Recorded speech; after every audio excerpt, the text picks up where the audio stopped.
Hey YouTube, it's Wednesday. I just got out of therapy. I'm getting ready to go to the salon, and child, why is it so hard to work on yourself? Listen, one of the things I will tell y'all as a parent, the reason why I'm working on my gentle parenting and not being aggressive, yelling at my kids and hitting my kids is because I know what it did to me as an adult. And I know what it suppressed in me as an adult. And I know what it allowed me to attract and allow in my life as an adult. And I don't want that for my kids. So, example, my kids don't have to hug their every family member. They don't have to let every family member be in their space. They don't have to share everything if they have a favorite toy or something that's personal for them. Because what it does is it makes you become an adult who has to share things that's personal for you. Allow people to be in your personal space, right? And I'm going to give an example. So I don't like people in my bedroom. I think that's my sacred space. I think that's personal and things like that. So as I got older and my mom used to make me share my space with people that used to come over, like, no, let them come in your room. They want to play with toys, but this is my space. I don't want anyone in my room. So now I'm an adult and I've let adult people come in my room, sit on my bed, do weird shit in my bathroom with, their partners and things like that. And that was a boundary for me, even though it made me feel some type of way like, damn, y'all don't have common sense not to do that to people in their house. But if you don't set that boundary, it's going to be crossed. What disrespect really means is I tell you not to do something and you do it.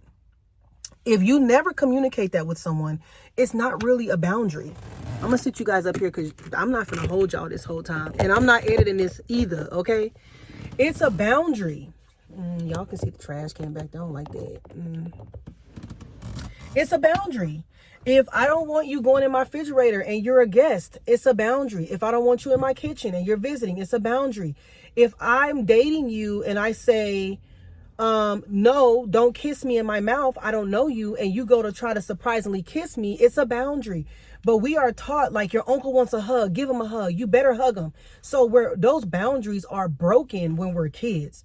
So we get older and we become people pleasers, or we become people who shy away because it's like, I don't like people. It's not that we don't like people. It's not that we are people pleasers.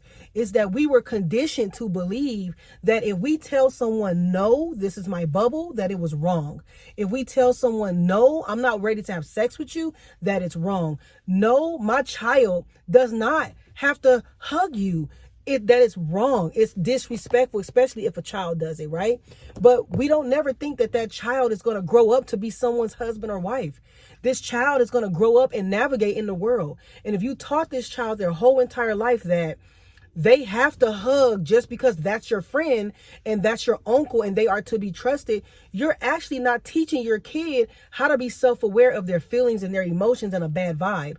They're neglecting they grow up to neglect their intuition. They grow up to neglect their belief. They grow up to feel like they don't have boundaries, that everybody matters outside of them. They grow up to believe that their feelings don't matter. So now we're fast forward to, I'm now an adult who was a kid who had to hug my uncle all the time, talk to my aunt, tell my aunt all my business. My mom was telling my aunt all my business. My mom was always on the phone talking about how I had bad grades and all these things. My mom only praised me when I did something good, but she never actually taught me, how to navigate through certain things. Like when I'm a foster kid, you guys. And one of the things that my aunt did, and let's go into, this is something I can tell y'all why I had these belief systems.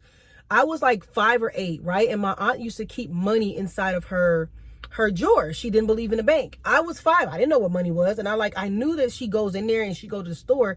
She gets whatever she wants. I'm like, wow, that is so cool. She goes in this drawer. She goes to the store. She gets whatever she wants.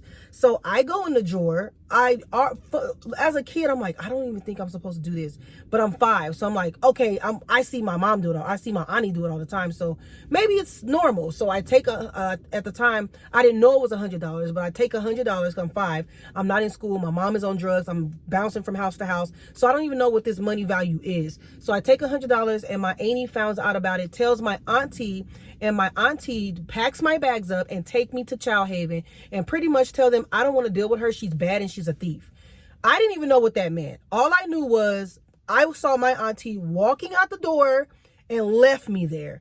And I'm like, is she coming back? Like, what did I do so detrimental to where, like, she never came back for me. So as I got older and my foster parents, when I started to learn where I come from and stuff like that, and that made them feel some type of way, get out and don't come back. I'm like, so where do I go? What do I do? What did I say? Like, did I say something? If you want to know who your real family is, then that means you don't appreciate this. And then I'm like, okay, so that's a bad thing. Okay, stealing, bad. Taking things, bad. Expressing yourself, bad. Asking questions about your upbringing, horrible. So don't ask questions. Don't be concerned. Anything that you're thinking that is a concern is really not. You're going to get in trouble for it. There's consequences when you speak up for yourself. There's consequences, even though you don't know this is a bad behavior. I grew up in a world where I was not taught about my behavior. I was just punished for it.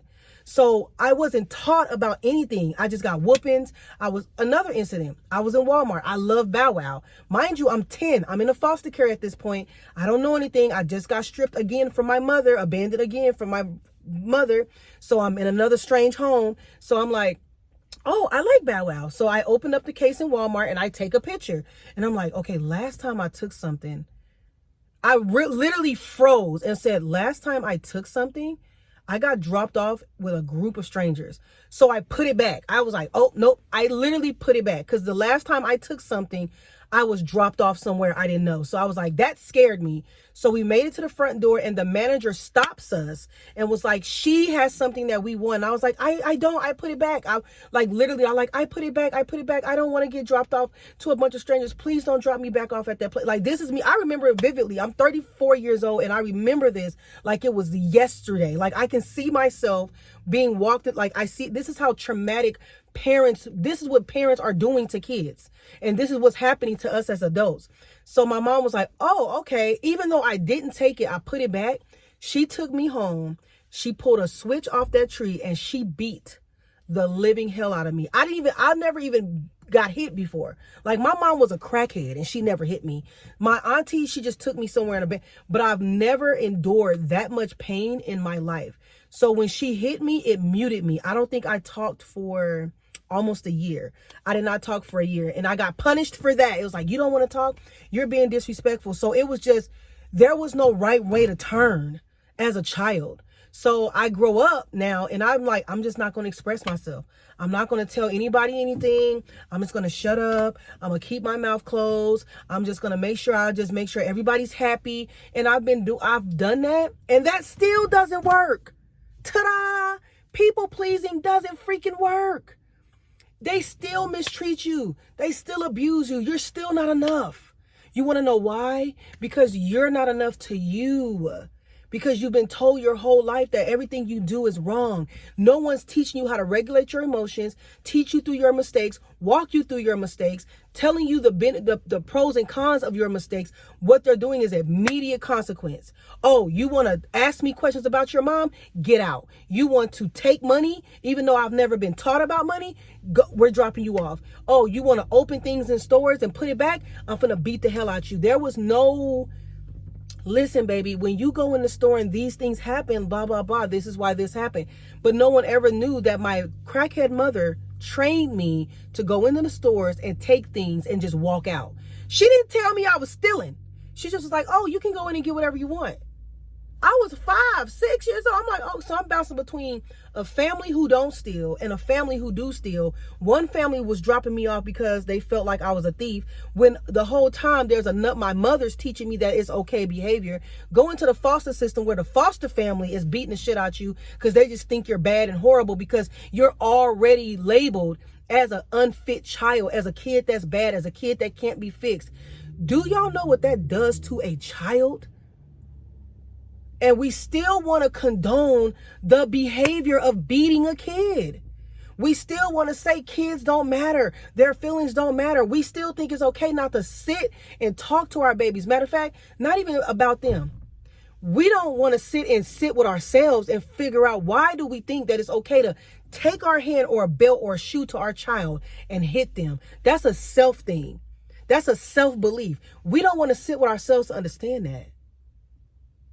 And this is why I don't want to edit my YouTube videos. I just want to get on here, and when I feel something passionate coming out, I want to express this to y'all. Because a lot of times we want to organize everything. We want to structure. I'll structure in the future when it's time, but I don't have a team to do that right now. So I'm coming to y'all from a passionate place of get to know yourself so that you can be a better parent for your kids and understand that we got to stop this cycle behavior. I don't call it a curse. It's not a curse.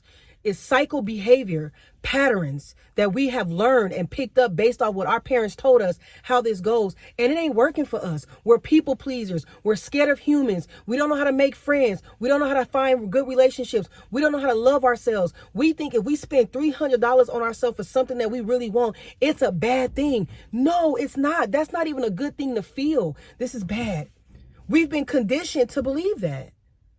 So I really want you guys to understand the importance of being on a self journey and understanding yourself and oneself and your parenting behavior patterns and where they come from, your beliefs, where they come from.